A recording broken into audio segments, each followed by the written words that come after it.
जय माता दी दोस्तों, मैं आपकी पनीता।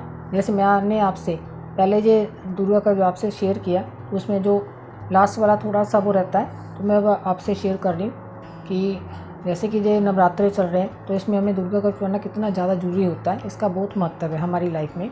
अगर हम इसको डेली पढ़ते हैं तो हमारे कष्ट, जो भी विघ्न बाधाएँ आती हैं, जो भी संकट आते हैं, दुख दरिद्र सब दूर हो जाता है। तो इसका डेली सिमरन करना चाहिए हमें।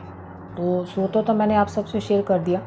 तो उसके बाद जो नेक्स्ट इसमें है कि हमें इसके करने से क्या क्या फ़ायदे होते हैं, क्या क्या हमारी जो संकट है, जो विघ्न बाधाएँ क्या क्या दूर होती हैं।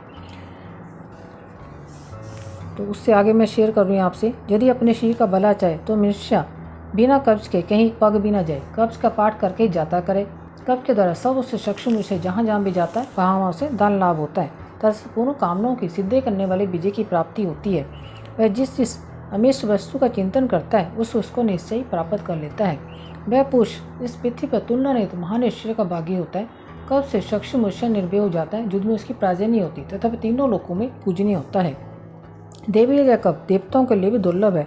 जो प्रतिदिन नियम पूर्वक तीनों संध्याओं के समय श्रद्धा के साथ इसका पाठ करता है उसे देवी कला प्राप्त होती है तथा वह तीनों लोकों में कहीं भी पराजित नहीं होता।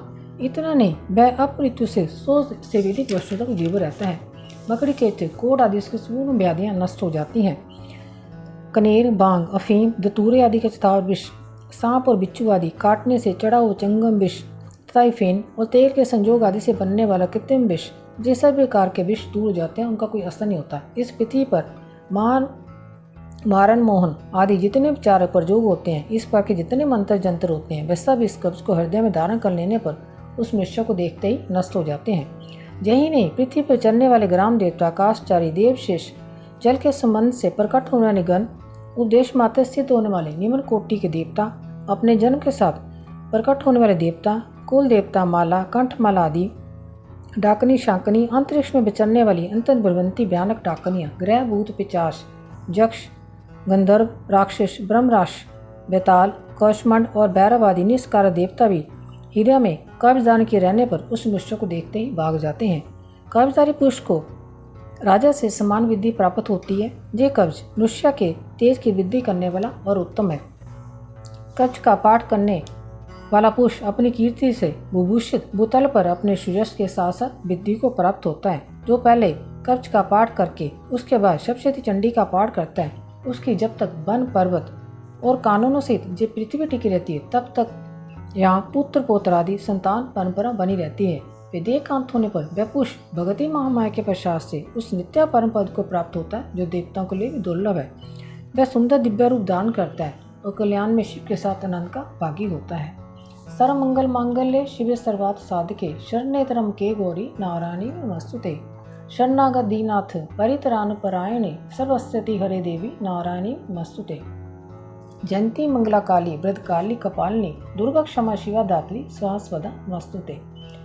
तो ये जो मैंने पहली वीडियो में भी दुर्गा कब्ज का डाला है और इसमें भी, तो इसको आप डेली सुनने से, तो माता ने आपको इसमें बताया हुआ कि इस कब्ज का डेली पाठ करने से कौन कौन सी हमारी समस्या है, जिंदगी कौन सी ऐसी समस्या है जो माँ दूर नहीं कर सकती। हमारे सब कष्ट, विघ्न बाधाएं, जैसे कोई बच्चे बिगड़ रहे हैं, बच्चे नहीं सुधर रहे हैं, जहाँ घर में कोई मुसीबत आ रही है, बीमारियाँ आ रही हैं, कष्ट आ रहे हैं, व्यापार नहीं चल रहा, लॉस हो रहा, हर तरफ से, हर चीज़ को इस कब्ज को पढ़ने से हर चीज़ जो संकट आते हैं ना, वो सब दूर हो जाएगी।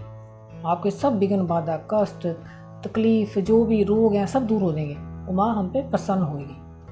तो इसको डेली पाठ करने से आप देखो फिर आपके दिन पर दिन कैसे दिन बदलते हैं, अच्छे दिन आते हैं। कहते हैं ना, जब अच्छे दिन नहीं रहते तो बुरे भी नहीं रहते।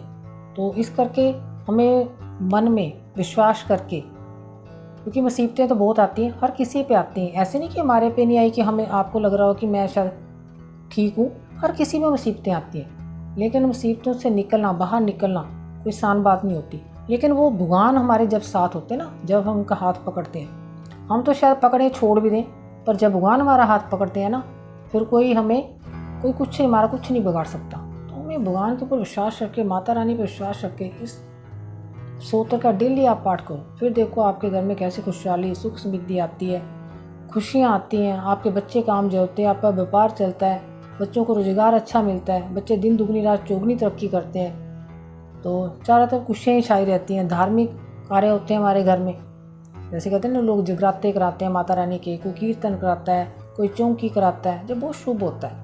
तो हमें जरूर नवरात्रों में कुछ ना कुछ करवाना चाहिए। अगर आपकी हैसियत है तो आप जरूर कराओ। आप कीर्तन भी करा सकते हो। जैसे जो 108 नाम मैंने आपको बताए, तो वो जो एक माता के 32 नामों की माला आती है, वो भी मैंने आप सबसे शेयर की हुई है। उससे भी अगर कोई विपत्तियाँ आती हैं, आप डेली माता रानी की, जैसे कहते हैं ना, सफ़ेद तिल लेके और मधु लेके उसमें मिक्स करके आप 108 जो माता के नाम है उसकी भी, और जो आप माता के 32 नामों की माला है, कोई भी पत्ती है, संकट सब दूर हो जाते हैं। डेली आप उनका हवन करो। 9 दिन तो उन मातों में आप डेली छोटा छोटा सेवन कर सकते हो। जैसे गाय को उपला लेके उसमें थोड़ी सी अग्नि प्रज्वलित करके, तो आप उसको डेली, या सामग्री से भी कर सकते हो, जो सामग्री आती है हवन वाली सामग्री, उससे भी आप कर सकते हो। जब तिल, सफ़ेद तिल लेके और मधु डाल के उसमें भी आप 32 नामों की माला का माता के हवन डाल सकते हो। तो उससे भी घर से जो नकारात्मक जो होती है ना, वो सब दूर हो जाती हैं। नेगेटिविटी घर में भरी होती है, वो बीमारियां सब दूर हो जाती हैं, क्योंकि जो हमारे घर का वातावरण है वो शुद्ध हो जाता है। तो फिर अच्छे अच्छे कहते हैं पॉजिटिव विचार ही हमारे मन में आते हैं, तो फिर सब तकलीफ़ें दूर हो जाती हैं। तो आप छोटा छोटा कुछ भी कर सकते हो माँ को पसंद करने के लिए। तो बाकी आप मुझे कमेंट्स और लाइक करके बताएं कि आपको मेरी वीडियोस कैसी लगती हैं। तो अगर कोई इसमें कोई भूल चुकी होगी तो क्षमा की पात्र हूँ मैं, क्योंकि मुझे भी कुछ ज़्यादा नहीं आता। सिर्फ जो तो मैं अपने जो लाइफ का एक्सपीरियंस है वही आपसे शेयर करती हूँ। तो आपको कैसे लगता है मुझे लाइक और कमेंट्स करके बताइए, और मेरे चैनल को सब्सक्राइब भी कीजिए, कि आप सब मेरे अपने बहन भाई हो, अपने हो, तो मैं आपको ही बोल सकती हूँ। तो तब तक के लिए जय माता दी। सबको नवरात्रि की बहुत बहुत शुभकामनाएं, बहुत बहुत बधाई हो।